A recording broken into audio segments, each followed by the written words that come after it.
क्या चीनी हमारे जीवन में जहर घोल रही है? इन दिनों अमेरिका में बहस चल रही है कि क्या चीनी यानी शक्कर जहर है।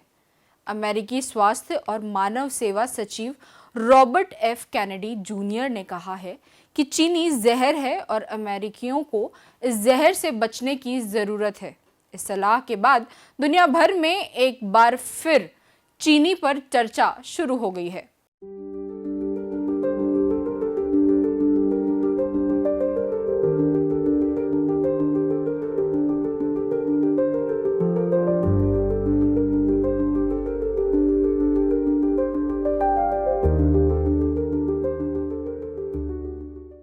अमेरिका के स्वास्थ्य सचिव रॉबर्ट एफ कैनेडी ने इस सप्ताह एक प्रेस कॉन्फ्रेंस में कहा है कि खाद्य पदार्थों के लिए बेहतर लेबलिंग की आवश्यकता है और पोषण पर नए सरकारी दिशा निर्देश लोगों को चीनी से पूरी तरह बचने की सलाह देंगे। कैनेडी ने कहा कि चीनी जहर है। हमें अमेरिकियों को ये जानकारी देना होगा कि उनके उत्पादों में कितनी चीनी है और साथ ही नए पोषण दिशा निर्देशों के साथ हम उन्हें इस बारे में बहुत स्पष्ट बताएंगे कि उन्हें कितनी चीनी का उपयोग करना चाहिए और मेरी राय में ये शून्य होना चाहिए। Or scientific study, so that one by one we can start eliminating them where they can. Where we can't, there's things that we'll never be able to eliminate, like sugar. And sugar is poison, and Americans need to know that. It is poisoning us. एक अन्य बयान में Kennedy ने कहा कि जब मैं बच्चा था तो मैं हमेशा यही कहता था कि एक सामान्य शिशु रोग विशेषज्ञ अपने जीवन काल में मधुमेह का एक मामला देखता था। आज उसके अस्पताल में आने वाला हर तीसरा बच्चा मधुमेह से ग्रस्त है। कैनेडी ने दावा किया कि अमेरिका मधुमेह जैसे माइटोकॉन्ड्रियल विकारों पर उतना ही खर्च कर रहा है जितना वह अपने सैन्य बजट पर खर्च करता है।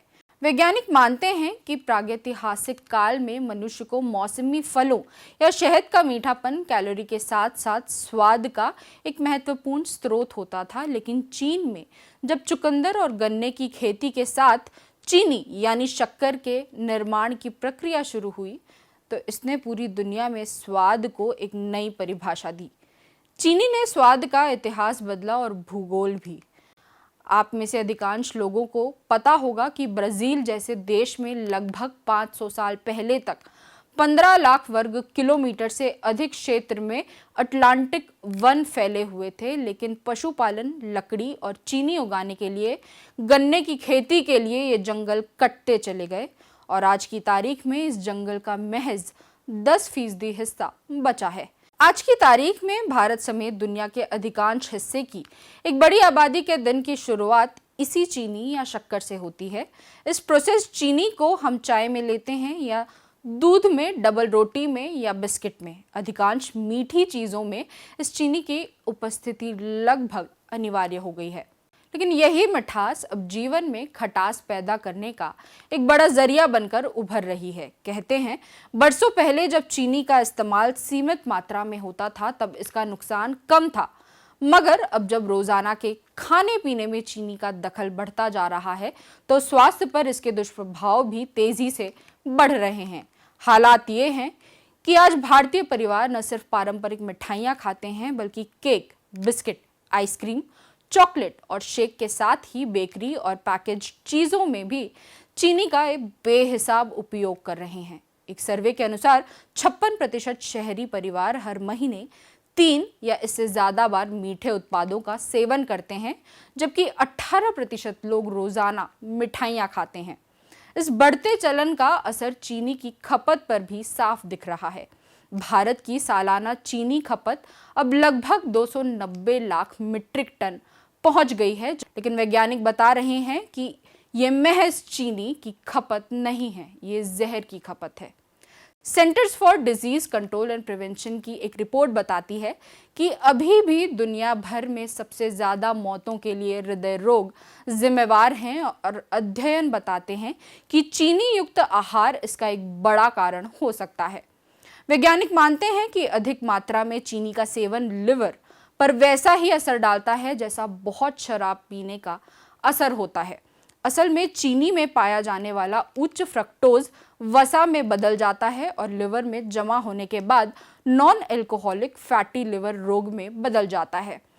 अधिक चीनी के उपयोग से इंसुलिन प्रतिरोध पैदा होता है और ये बात साफ हो चुकी है कि रक्त में ग्लूकोज की अत्यधिक मात्रा विषाक्त हो सकती है, जिससे टाइप 2 डायबिटीज होता है।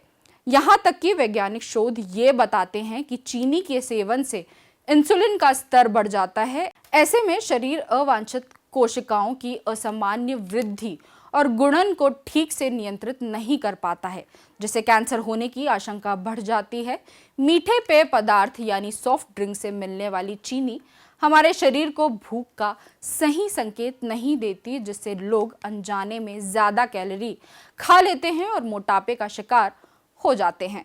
शोध बताते हैं कि जिन बच्चों को जीवन के शुरुआती 4 सालों तक चीनी नहीं मिला, वयस्क अवस्था में उन्हें मधुमेह और युक्त रक्तचाप से बचाया जा सकता है। अभी पिछले ही साल राष्ट्रीय पोषण संस्थान और भारतीय आयुर्विज्ञान अनुसंधान परिषद ने पहली बार अलग अलग तरह के ड्रिंक्स, आइसक्रीम, बच्चों के पौष्टिक खाद्य पदार्थ, बिस्किट, पैकेज्ड फूड्स और ड्रिंक्स में चीनी की मात्रा के लिए सीमा तय करने की सिफारिश की थी।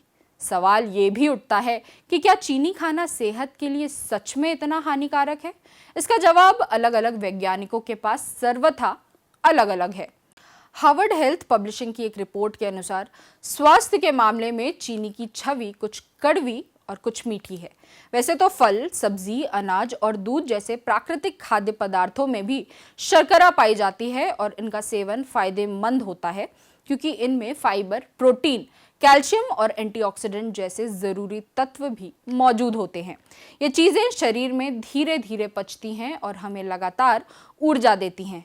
समस्या तब शुरू होती है जब हम जरूरत से ज्यादा अतिरिक्त चीनी का सेवन करने लगते हैं, यानी वो चीनी जो खाने को मीठा और ज्यादा टिकाऊ बनाने के लिए मिलाई जाती है।